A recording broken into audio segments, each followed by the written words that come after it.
AC, cooler, fridge, deep freezer, inverter, mobile सब मौजूद है अंबेडकर चौराहे के सामने। पावर पॉइंट इलेक्ट्रॉनिक, सभी प्रोडक्ट वो भी रीजनेबल रेट पर। एक बार जरूर विजिट करें। आज मध्य प्रदेश के मुख्यमंत्री शिवराज सिंह चौहान ने ओंकारेश्वर में 2 दिवसीय प्रवास के दौरान कहा कि गुरु शंकराचार्य जी की तपोभूमि ओंकारेश्वर में जल्द बनेगा दिव्य आध्यात्म लोक। अष्टधातु से निर्मित बन रही 108 फुट की आदि गुरु शंकराचार्य की प्रतिमा स्थल सीएम ने किया अवलोकन भी किया। सीएम चौहान दंपति ने शादी की वर्षगांठ पर पौधारोपण कर भगवान ओंकार जी व मां नर्मदा की पूजा अर्चना भी की। खंडवा। हजारों साल पहले जब पश्चिम देशों में सभ्यता के सूर्य का उदय भी नहीं हुआ था, जब हमारे देश में वेद रचनाएं रच दी गई थी। हमारे देश की जो सभ्यता है वह हजारों साल पुरानी सभ्यता है। हमारा उद्देश्य वसुधैव कुटुंबकम का रहा है। हमारा बच्चा बच्चा नारा लगाता है, धर्म की जय हो, अधर्म का नाश हो, प्राणियों में सद्भावना हो, विश्व का कल्याण हो। हम सारे विश्व के कल्याण की बात करते हैं। हमारे प्रधानमंत्री जी ने कहा है, पूरी पृथ्वी हमारा परिवार है। सभी प्राणियों के साथ जीव जंतुओं की रक्षा भी हमारा कर्तव्य है। यह बात ओंकारेश्वर के एनएचडीसी ऑडिटोरियम में उपस्थित साधु संतों एवं गणमान्य नागरिकों को संबोधित करते हुए प्रदेश के मुख्यमंत्री शिवराज सिंह चौहान ने कही। श्री चौहान ने कहा कि आज हमारी युवा पीढ़ी को धर्म संस्कृति के संस्कारों की आवश्यकता है। इसके लिए हमें ऐसे विद्या मंदिर खोलने होंगे। ओंकारेश्वर में जहां आदि गुरु शंकराचार्य ने तपस्या की, ऐसी भूमि पर 2017 में नर्मदा सेवा यात्रा के दौरान मन में आया कि इस भूमि पर विशाल एकात्मक संग्रहालय बनाना चाहिए, जहां देश ही नहीं दुनिया भर के लोग आकर अध्यात्म के साथ शांति का अनुभव कर सके। योजना बनी और कार्य शुरू हो चुका है। इस स्थान पर भव्य आदि शंकराचार्य की आदमकद 108 फुट की अष्टधातु की प्रतिमा के साथ आधुनिक गार्डन, वन विहार, नौका विहार के साथ शांति हाल में साधु संतों और विद्वानों के प्रवचन लोग सुन सके और अपने जीवन को खुशहाल बना सके। समाजसेवी प्रवक्ता सुनील जैन ने बताया कि महाकाल लोक की तर्ज पर तीर्थ नगरी ओंकारेश्वर में भी लगभग 200 करोड़ रुपए की लागत से निर्माण कार्य किए जा रहे हैं। इसको अध्यात्म की दृष्टि से श्रेष्ठ बनाया जा रहा है। इन सभी कार्यों का अवलोकन व निरीक्षण करने के लिए मुख्यमंत्री शिवराज सिंह चौहान गुरुवार शाम ओंकारेश्वर पहुंचे। शुक्रवार को मुख्यमंत्री श्री चौहान ने चल रहे निर्माण कार्यों का बारीकी से अवलोकन किया एवं संबंधित अधिकारी एवं कार्य करने वाली एजेंसी को दिशा निर्देश भी दिए। इसके उपरांत आदिगुरु शंकराचार्य पर short film a journey for oneness व वॉकथ्रू 10 मिनट एकात्मधाम निर्माण कार्य का प्रस्तुतिकरण 30 मिनट का दिया गया। प्रवक्ता सुनील जैन ने बताया कि उल्लेखनीय है कि 5 मई प्रदेश के मुख्यमंत्री शिवराज सिंह चौहान की विवाह वर्षगांठ भी है। 5 मई शुक्रवार को प्रातःकाल ओंकारेश्वर में मुख्यमंत्री श्री चौहान ने अपनी पत्नी साधना सिंह एवं साधु संतों की उपस्थिति में पर्यावरण की रक्षा व जनजागृति के लिए वट के पौधे का रोपण भी किया। दिन भर के इस कार्यक्रम में मुख्यमंत्री श्री चौहान के साथ गुरु मां आनंदमूर्ति, डॉ चिन्मय पंड्या, स्वामी चिदानंद सरस्वती, कमलेश डी पटेल दाजी, लेखक एवं गीतकार मनोज मुंशिर थे। कार्यक्रम के दौरान मुख्यमंत्री श्री चौहान ने इन सभी का आत्मीय स्वागत कर आदि शंकराचार्य की फोटो स्मृति चिन्ह स्वरूप प्रदान की। दोपहर में भोजन और विश्राम के पश्चात शाम 6:30 बजे मुख्यमंत्री श्री चौहान ने अपनी पत्नी साधना सिंह के साथ मां नर्मदा की पूजा अर्चना के साथ आरती की एवं भगवान भोलेनाथ की पूजा अर्चना एवं प्रदेश की सुख शांति समृद्धि और खुशहाली के लिए पूजा अर्चना एवं हवन किया।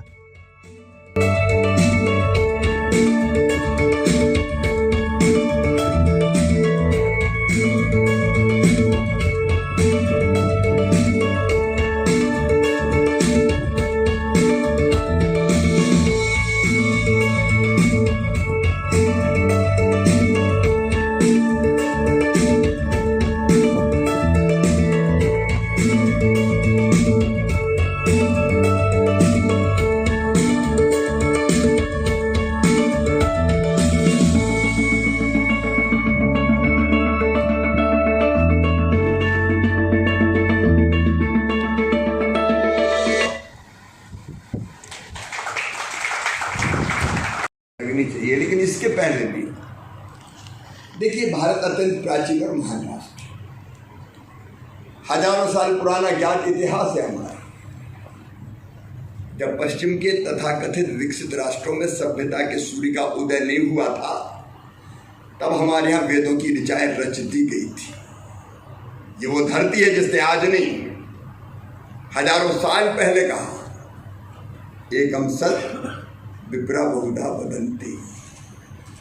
ये वो धरती है जिसने समान सब विचारों का किया। किसी ने कहा भगवान साकार है, बोले ठीक है साकार है। कोई को बोला वो तो सृष्टि के कण में विराजमान है,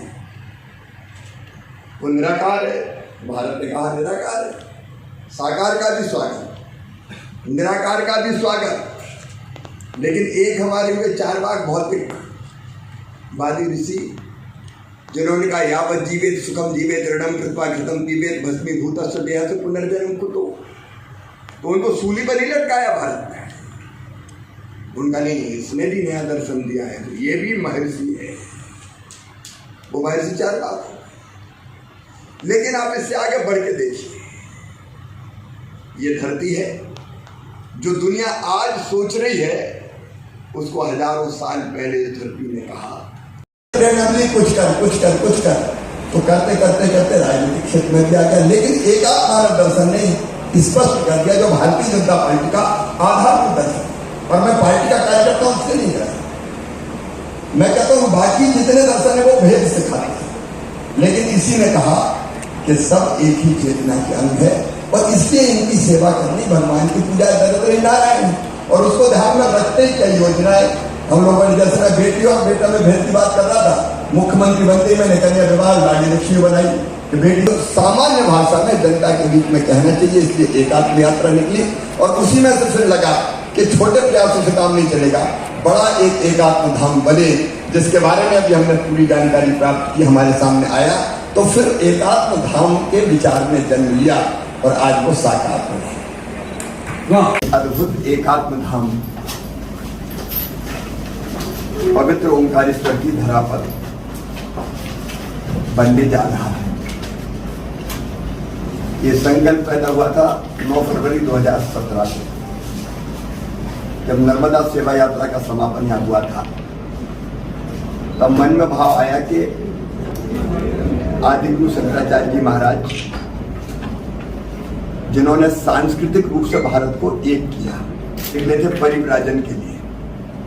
3 बार भारत का परिव्राजन मतलब परिक्रमा उन्होंने की, और दुनिया को अद्वैत का संदेश उन्होंने दिया।